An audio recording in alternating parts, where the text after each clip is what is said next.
प्रधानमंत्री नरेंद्र मोदी ने अपनी भारत माता को अमेरिका को बेच दिया है। भारतीय किसानों के साथ धोखा किया है। डोनाल्ड ट्रंप से प्रधानमंत्री नरेंद्र मोदी डरते हैं। इसी वजह से दबाव में आकर प्रधानमंत्री नरेंद्र मोदी ने अमेरिका के साथ ट्रेड डील पर हस्ताक्षर किए। ऐसे कई संगीन आरोप राहुल गांधी प्रधानमंत्री नरेंद्र मोदी पर लगाते हैं। 11 फरवरी की सुबह विपक्ष के नेता राहुल गांधी में बजट पर चर्चा करते समय मोदी सरकार पर जोरदार हमला करते हैं।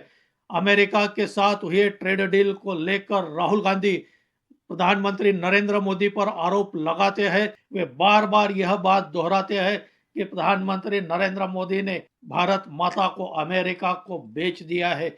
इससे सत्ता पक्ष के सांसद भी काफी गुस्से में नजर आते हैं, लेकिन राहुल गांधी एक अलग ही आज आक्रामक तेवर में नजर आ रहे थे।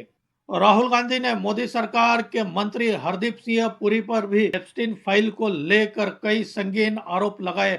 हालांकि उसी शाम हरदीप सिंह पुरी ने प्रेस कॉन्फ्रेंस लेकर राहुल गांधी के सभी आरोपों का खंडन किया। राहुल गांधी ने संसद में करीब 45 मिनट तक अपना भाषण दिया, लेकिन इस पर बजट पर कम चर्चा की और मोदी सरकार पर हमला, खासकर प्रधानमंत्री पर आक्रामक हमला करते हुए नजर आए। हालांकि सत्ता पक्ष के कई सांसदों ने उन्हें रोकने की कोशिश की, लेकिन राहुल गांधी आज किसी की भी सुनने के मूड में नहीं थे।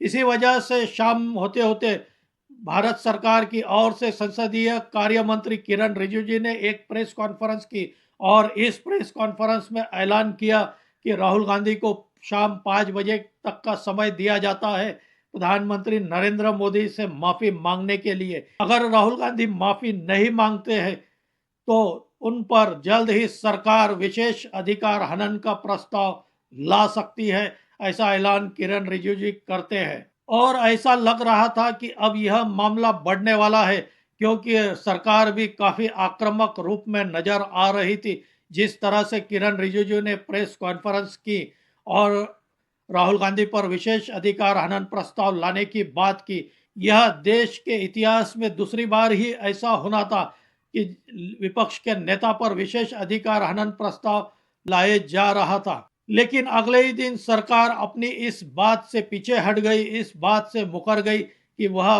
राहुल गांधी पर विशेष अधिकार हनन प्रस्ताव नहीं लाएगी। इसके पीछे क्या राज है? क्या सरकार सच में राहुल गांधी की आक्रामकता और राहुल गांधी से डर गई, या फिर जिस तरह से राहुल गांधी प्रधानमंत्री नरेंद्र मोदी पर आरोप लगा रहे हैं, क्या उसमें सच्चाई है? क्योंकि सरकार अगर पीछे हटती है तो जनता में यह एक मैसेज साफ जाएगा कि प्रधानमंत्री नरेंद्र मोदी और मोदी सरकार यह राहुल गांधी से डरती है और कुछ दाल में काला जरूर है, ऐसा भी एक जनता के बीच मैसेज जा सकता है। क्योंकि अगर सरकार ऐलान करती है विशेष अधिकार हनन प्रस्ताव लाने का और खुद ही अगले दिन कुछ ही घंटों के बाद पलट जाती है, तो इससे सरकार के ऊपर शंका बढ़ जाएगी। और अगर विशेष अधिकार हनन प्रस्ताव नहीं लाना था तो किरण रिजिजू को प्रेस कॉन्फ्रेंस कर इसका ऐलान भी करने की क्या जरूरत थी? आज यह प्रश्न सरकार से पूछा जा सकता है। आज इसकी पूरे देश में चर्चा हो रही है, क्या सच में प्रधानमंत्री नरेंद्र मोदी और मोदी सरकार यह डोनाल्ड ट्रंप के दबाव में आ गई है और इसी वजह से शायद डोनाल्ड ट्रंप के प्रेशर में भारत सरकार ने अमेरिका के साथ ट्रेड डील साइन की है। क्योंकि जिस तरह से आरोप राहुल गांधी लगा रहे हैं और जिस तरह से सरकार राहुल गांधी पर कार्रवाई करने से बच रही है, पीछे हट रही है, उससे इस बात के पुख्ता सबूत मिलते हैं कि कुछ ना कुछ जो आरोप राहुल गांधी लगा रहे हैं उसमें सच्चाई जरूर है।